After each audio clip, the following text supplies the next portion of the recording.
चाहिँ टिपिन।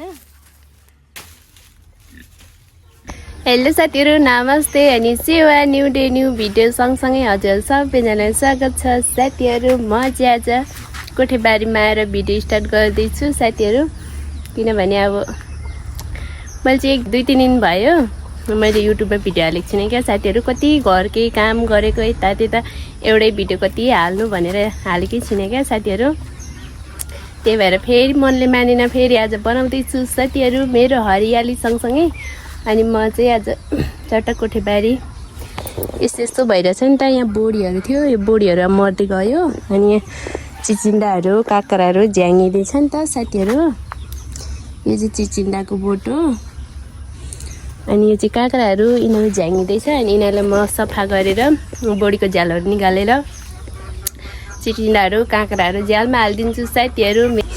यता सबै बारहरू लडेको छ नि त, यो बार बनाउनु पर्ने। अनि साग रोप्ने बेला चाहिँ भएको छैन साथीहरू। अनि यहाँनिर टुप्पाहरूको मकैको ढोडहरू निकालेर सफा गर्नु छ साथीहरू। अनि भन्दै हजुरसँग पनि काम गर्दै भिडियोहरू सेयर गर्न आएको साथीहरू हेर्ने खोज्छन् साथीहरू। म चाहिँ अब यहाँनिर गाडी फाड्छु।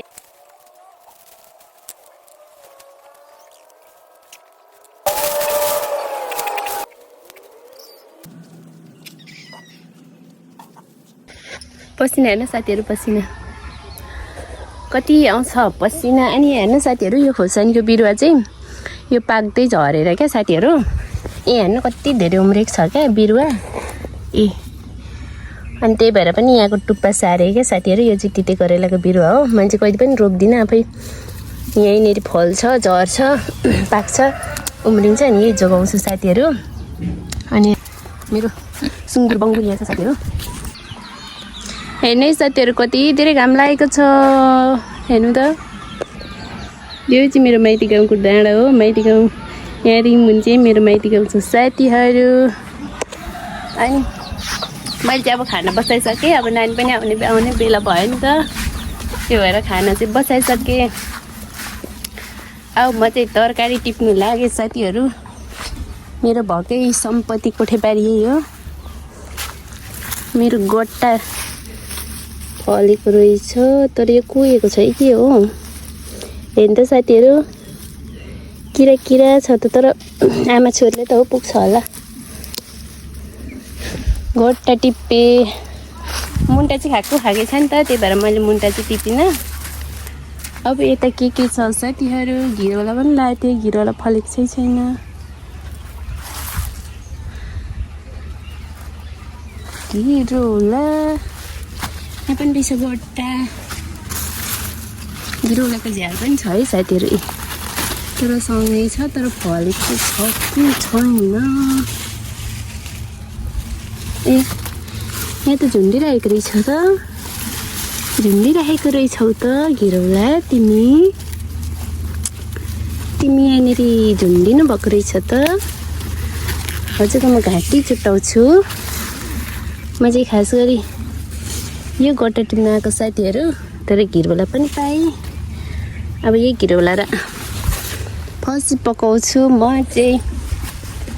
मेरो यहाँ बोडी पनि छ साथीहरू, लम्बा क्या हे भनेको बोडी हे छ। त्यसरी नि झ्याल लाउँछु नि त साथीहरू। अनि गट्टा चाहिँ यसरी झुन्डी फल्छ क्या साथीहरू।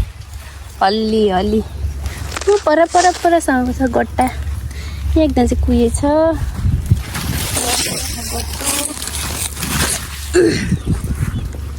अनि उता सुन्छ। म चाहिँ घिरोला र फर्सी पकाउँछु साथीहरू तरकारी चाहिँ। तपाईँहरूलाई चाहिँ कतिको मनपर्छ फर्सीको तरकारी? मलाई चाहिँ मेथी डढाएर हल्का पिरो पारेर पकाएर खानु चाहिँ एकदम मिठो हुन्छ क्या फर्सीको तरकारी।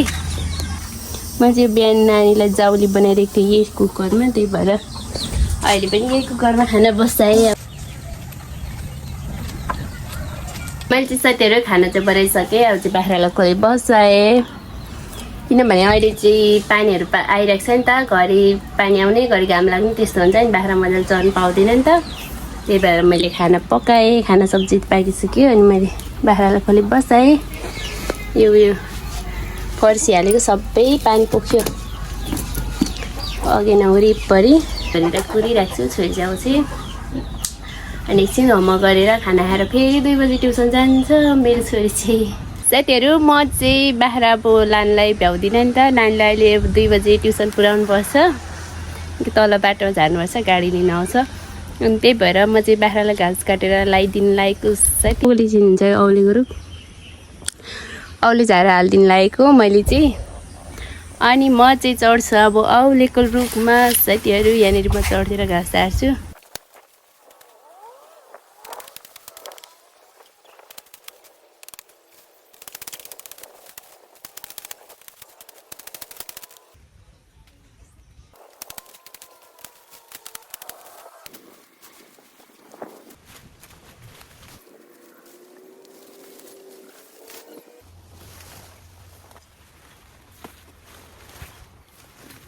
मैले चाहिँ घाँस झारिसकेँ, अब बाख्रा हालिदिन्छु। घाम चाहिँ यस्तो साथीहरू, त्यही भएर मैले चाहिँ घाँस काटेर बाख्रालाई हाल्नु लागेको। हाम्रो बाख्रा चाहिँ यहाँनिर हेरिरहेको छ, भोकाले त्यसले टुप्पा झुन्डाइदिनु भएको छ।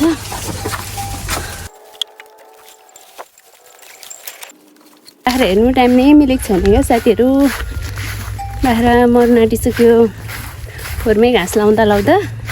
म चाहिँ यसबाट जानु लागेको साथीहरू चोकमा, अनि वहाँ गएर फर्केर आउँदा त रात पर्छ नि त, टमाटरहरू के छैन, त्यही भएर जानु लागेको साथीहरू। आजको लागि चाहिँ यति नै साथीहरू, thank you for watching video, bye bye, love you all, bye. छोरी बाई, लु सानो बाई, माया खोइ माया, माया यता, माया हजुर कहाँ गएर आउनु भएको? हजुर